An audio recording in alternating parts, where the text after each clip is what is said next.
بسم الله الرحمن الرحیم. ټولو دوستانو ته ښه راغلاست وایم. خدای دې وکړي ټول روغ او جوړ اوسئ.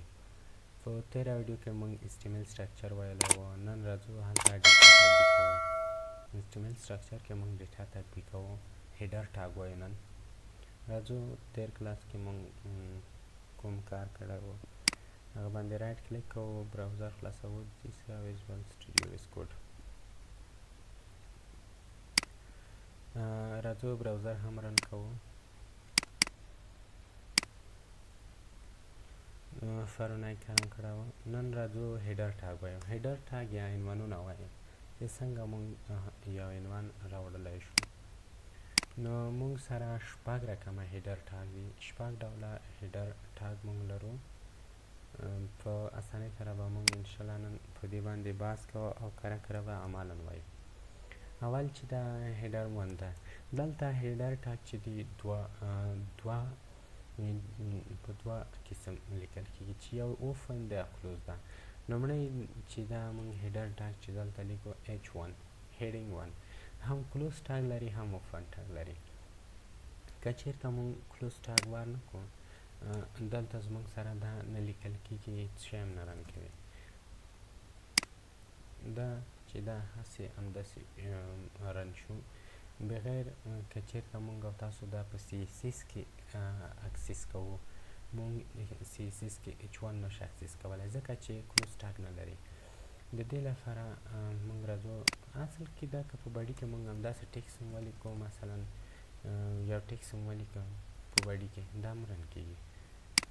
خو موږ راځو اوس اول دلته عنوان ورکوو. عنوان هم څه شی ده؟ نننی عنوان د ویب پیج دپاره هیډر ټاګ دی.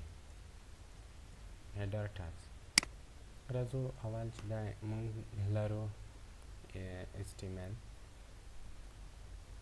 هیډر ټاګز چې دی اول H1 ټاګ دی. لیکو this is header 1. بیا راځو دلته موږ H2 ټاګ لرو.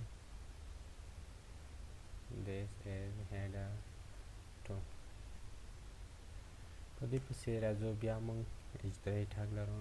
H3 عنوانونه دي موږ هر ځای کې استفاده کوو، خپل د استفادې ځایونه لري.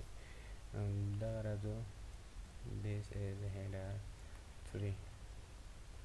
د دې نه وروسته موږ څلورم ټاګ لرو. شپږ ټاګه لرو. څلورم ټاګ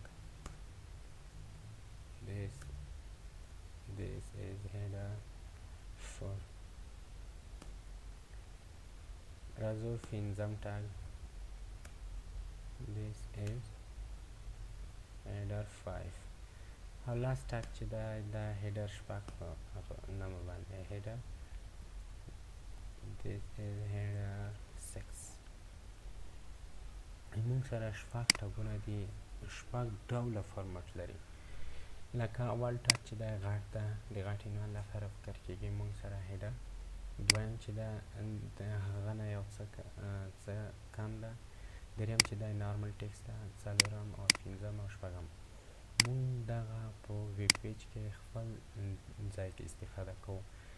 دا کله چې موږ ویب پیج کې ټکس لیکو خپل راځي چې مثلا اوس H1 فکر ده، H2 فکر ده، H3 فکر ده، مګر زیات چې استفاده کېږي H2 او H1 ډېر استفاده کېږي.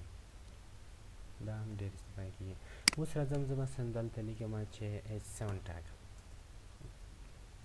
راځم H7 ټاګ کې موږ که چېرته ولیکو چې this is header 7 ریزلټ شو به یې څه وي؟ دا نارمل ټکس ده.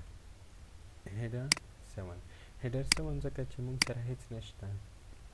که دا 8 هم ولیکو راشو دا کافي کو کنټرل C کنټرول V دغه ورته شی کو 8 کو دلته راځو دا هم 8 کو.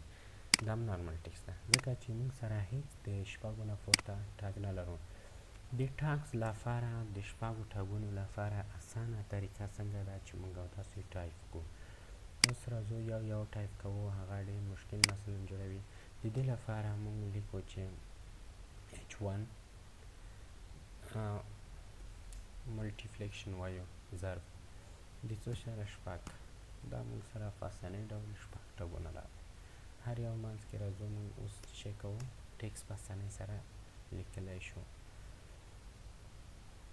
نو دغه د هیډر یا د عنوانونو په اړه لاند تشریحات وي. راتلونکي ویډیو کې به موږ او تاسو پاراګراف وایو. پاراګراف څه شی ده، کوم ځای کې استفاده کیږي، څنګه ترې استفاده کوو.